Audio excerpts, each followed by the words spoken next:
Olá, esse vídeo é um dos vídeos, para mim, mais especiais, assim, vídeo que eu vou abordar um pouquinho, um tema que é o observar, né, o testemunhar.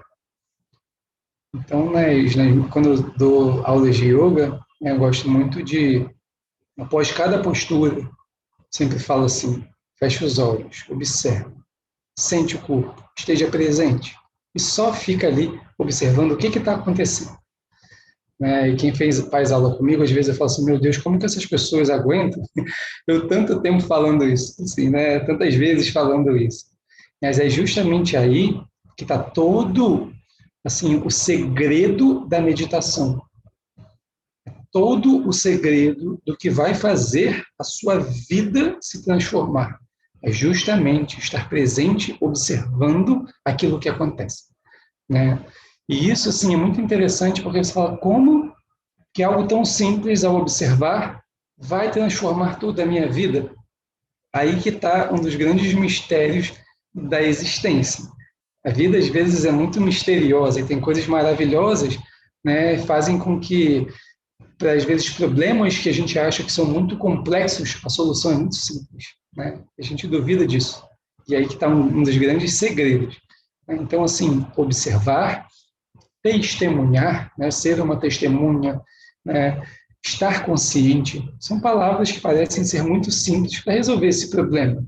Mas, assim, por quê? Porque justamente, às vezes a gente olha, a mente é algo tão forte, né, tão estruturado, é uma estrutura muito complexa, né? A mente é formada por milhões de anos, né? É um mecanismo espetacular, eu sempre falo isso, a mente é algo que o homem nunca conseguiu fazer nada tão próximo, é algo divino, né? Então, esse mecanismo que, no primeiro momento, está descontrolado, como que eu vou botar em ordem com uma coisa tão simples? Mas esse é o caminho, né? Aí que está todo o poder da transformação. Mas não é algo que se faz de uma hora para outra. De repente, não é algo que, no estalo de dedos e tudo fica perfeito assim, né? Não. Isso leva tempo. Isso é feito aos pouquinhos. O Buda gostava de falar uma coisa muito interessante, né? Dar um exemplo, que ele falava assim, quando as luzes da casa estão acesas, né? Os ladrões não chegam perto dessa casa, né? Sabendo que o mestre está acordado, sabendo que as luzes dos quartos da cozinha, da porta da frente estão acesas, os ladrões não vêm, né? Agora, eles falam assim, não é hora de entrar na casa, né? Mas quando as luzes estão apagadas, os ladrões são atraídos para casa, né? A escuridão vira um convite, a ausência de alguém numa casa vira um convite para os ladrões. O Buda falava isso há 2.500 anos atrás, né? Então, assim, ele fala que o mesmo ocorre com os nossos pensamentos, os nossos sentimentos, as nossas ansiedades, né? Os nossos medos, isso tudo ocorre quando há escuridão ou quando há ausência de alguém dentro da casa. Quando a gente não está ocupando, né, o nosso corpo, quando a gente está ausente ou dormindo profundamente, né, isso é um convite. Então, assim, se a testemunha está presente, ela é como a luz, ela vai dispersar os ladrões. Né? Quando não tem ninguém, quando tem escuridão, além dos ladrões entrarem, o Buda falava assim, eles começam a chamar os primos, os amigos, todos os conhecidos, todos os outros ladrões, vem, não tem ninguém, vamos ocupar esse lugar aqui, vamos pegar o que a gente quiser. E é assim, né? Então, assim, às vezes a testemunha, né, esse estar presente, observando, é simples como a luz. Às vezes algumas pessoas vão perguntar, mas será que só testemunhar, esse é o caminho? E aí uma comparação muito interessante que é assim, quando eu quero trazer luz para um quarto, será que só ao trazer a luz a escuridão vai embora? Lógico. E aí eu pergunto para você assim, você acha que é preciso fazer mais alguma coisa? Você fala, tem que fazer um? Não. Ao trazer a luz, a escuridão vai embora. Presença da luz, ausência de escuridão. Presença da escuridão, ausência da luz. É a mesma coisa com a mente. Presença da testemunha, a mente está ausente. Presença da mente, ausência da testemunha. Né? Então, assim, né, quando o mestre, né, ele não está presente, ou quando ele está dormindo profundamente, né, que é o caso, né, a mente, essa máquina, né, essa estrutura maravilhosa que eu falei, esse mecanismo que é a mente, ela começa a ver assim, cara, não tem ninguém, vou fazer o que eu quiser. Não existe um senhor, não existe um mestre para falar assim, para, você está viajando na maionese, você está demais. Como não existe, nossa mente esse mecanismo criado há milhares de anos, de anos, perdão, a mente foi a senhora, a dona do pedaço. Não existia ninguém para dar ordem. E ela começou a achar assim, como não tem ninguém, eu mando aqui. E foi o que aconteceu. Né? A mente acreditou que ela era tudo. Não existe alguém que faça, que fale para fazer ou não fazer. Então, o negócio é meu aqui. E foi o que aconteceu.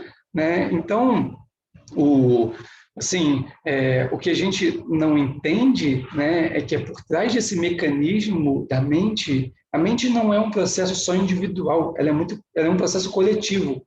Né? O Eckhart Tolle, que eu gosto muito, ele fala sobre isso nos livros dele. Né? Existe um mecanismo coletivo por trás da mente. É interessante quando você começa a meditar, você começa a perceber que muitos pensamentos não são seus. Né? São de quem? Dos meus pais, né? Dos meus professores, de pessoas da sociedade, às vezes, que a mente vai tomando como se fosse sua e não é. Né? Então, assim, e essa mente, né, tanto coletiva quanto individual, esse mecanismo, está mandando em tudo. Mas quando eu começo a observar, né, mas lentamente, isso começa a mudar. Né? Isso não acontece num passe de mágica, como eu falei, né? Mas aos pouquinhos isso começa a se transformar. Né? Esse observador vai ficando mais forte, a mente vai ficando mais fraca. Eu estou voltando, né, para casa. Né? Quando a gente começa a testemunhar, uma coisa interessante que acontece, assim, porque como a mente não tinha ninguém para falar para ela que ela tinha que obedecer, que ela estava viajando, né? Ela se achou a rainha da cocada preta. E você acha que por milhares de anos, para quem não acredita em outras vidas, mas por toda a sua vida agora, quantos anos você tenha, que a mente comandou, você acha que ela vai entregar tudo de mãos beijadas? Já você toma, a casa é sua? Não vai, ela quer lutar. Né? É um instinto de sobrevivência. Porque a presença da testemunha é a ausência da mente. A mente morre. Então, ela não vai falar assim, tá bom, vai. Não vai. Ela vai querer lutar, produzindo os pensamentos, fazendo com que surjam armadilhas, né, para que você ache que ela não está mais ali, mas está. Então, existem várias armadilhas na meditação, né, justamente a gente começa a perceber pequenos detalhes que a mente criando, né, situações. Então, assim, o processo todo, né, toda essa batalha que ocorre é justamente quando você começa a voltar para casa. Né, e aos pouquinhos, né, com o tempo, a gente vai colocando a mente no seu devido lugar, né, como uma serva, como um mecanismo, como algo que a gente vai utilizar quando precisar, mas que não vai mandar na gente. Né? Tem uma frase que eu gosto muito para que a gente feche, que é assim, a mente ela é uma ótima serva, mas uma péssima senhora. O que acontece é que a mente virou a nossa senhora. Então, a gente precisa começar a treinar e se observar, né? Cada vez mais estar presente, testemunhando, observando aquilo que acontece, porque isso faz com que a gente coloque a mente no seu devido lugar e reassuma o papel da nossa vida. Né? Que a gente se torne assim o senhor da vida, né? E não justamente um mero escravo da mente. Tá bom? Muito obrigado, então. Te agradeço por ter assistido esse vídeo e até o próximo. Tchau, tchau.